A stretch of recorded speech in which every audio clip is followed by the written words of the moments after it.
The first round of the NCAA tourney didn't disappoint, and personally, I think it gave us Oprah vibes.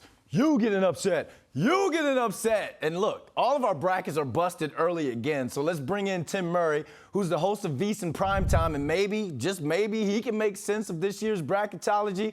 I mean, Tim, it happens every year, but this year we watched Princeton's upset over number 2 seed Arizona. Keep it 100 with this. How did the Tigers do it? And are you getting this year's Cinderella squad type vibes from the Tigers? Well, we got it last year from a school from New Jersey, so why not another year? St. Peter's last year making the magical run to the Elite Eight, and now here we are, Princeton on to the second round after stunning Arizona. And, you know, here in Las Vegas, they were a 15 and a half point underdog. And if you were really bold, you could have brought back around 9-1 odds on Princeton to win the game outright, which of course they did, 59-55. Very intriguing matchup as they take on Missouri. Missouri impressive in their opening round win over Utah State. They were an underdog as well and pulled off the win there. Love the way that their guards played in that game for the Tigers as they got that victory.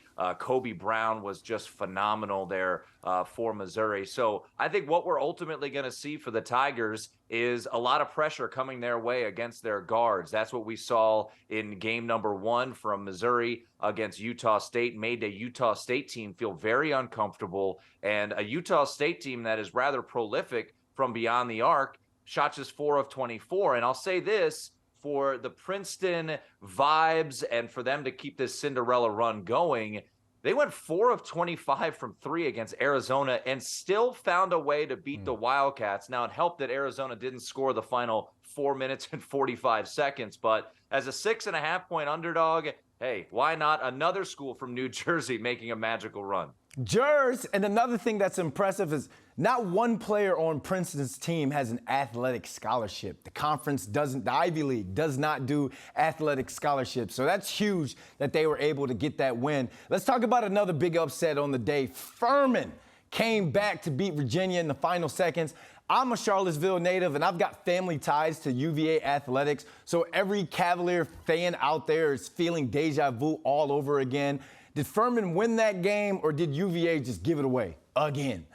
Yeah, it's a great question, and I know UVA has become a punching bag quite a bit here because of the UMBC game, Ohio, a couple years ago. Let's not forget, just a quick defense of UVA. They did win a national championship in 2019. That banner is still hanging. They don't bring it down. But to your question, you just feel for Kihei Clark, a veteran player who made the iconic pass to Mo Diakite in the Elite Eight victory over Purdue for UVA in their championship run.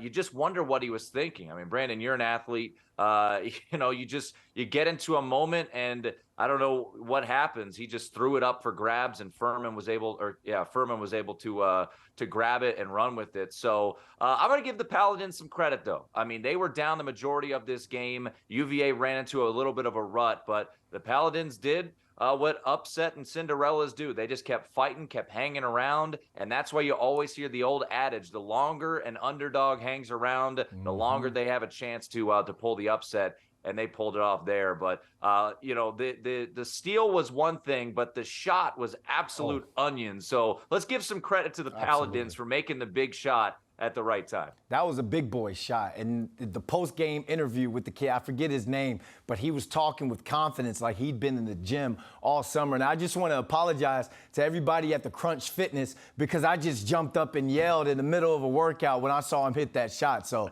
my bad. It wasn't a leg cramp. It was just giving respect. So let's talk about another round of another day of some first-round games. You think top seeds like Purdue is going to get it done, or are you smelling some more upsets? And what other games do you have circled on the day? Well, let's start with Purdue. They are playing another team from New Jersey. So, Fairleigh Dickinson, maybe the New Jersey vibes keeps on rolling. The fascinating aspect about Purdue against Fairleigh Dickinson, as you guys show the highlight of Zach Edey. Zach Edey is 7'4". The Fairleigh Dickinson Knights' tallest player in their rotation is 6'6". They have 2 starters under 6 feet tall. Their average height is 6'1". So I'm just intrigued to see how that is going to play out this evening, how Purdue or how Fairleigh Dickinson is going to try to slow down Purdue. And remember, Purdue last year versus a team from the state of New Jersey lost in the Sweet 16 to St. Peter's. But I don't think it's going to happen, unfortunately, for Fairleigh Dickinson. Heck of a game against Texas Southern. You know, a couple intriguing spots, and I'll give you one real quick. They seem to be very popular, but the Drake Bulldogs, the 12 seed against Miami, this is a spot where I think it's, you know, really intriguing for me personally. Drake has what you want in a team to make a run as a mid-major. They've got veteran guard play, 24-year-old backcourt. They've got Roman Penn as their point guard. He was playing college basketball in 2017 for Siena, and he's still playing it now. And they also have the conference's player of the year in Tucker DeVries, who is a really, really talented player, the head coach's son. So I'm fascinated to see that matchup. I think you could see some liveliness from the Dogs in that portion of the region. Kent State against Indiana and Drake going up against Miami. I think one or maybe even both of those double-digit seeds could pull off the victory. Drake the University can get it done as long as Drake the rapper doesn't bet on them. That Drake curse. You don't want him to bet on him. No. Stay away, Drake. Hey, well, we're going to get the onions ready because I'm sure we're going to have some nice action today as well. Tim, thanks for joining us, my man. Absolutely.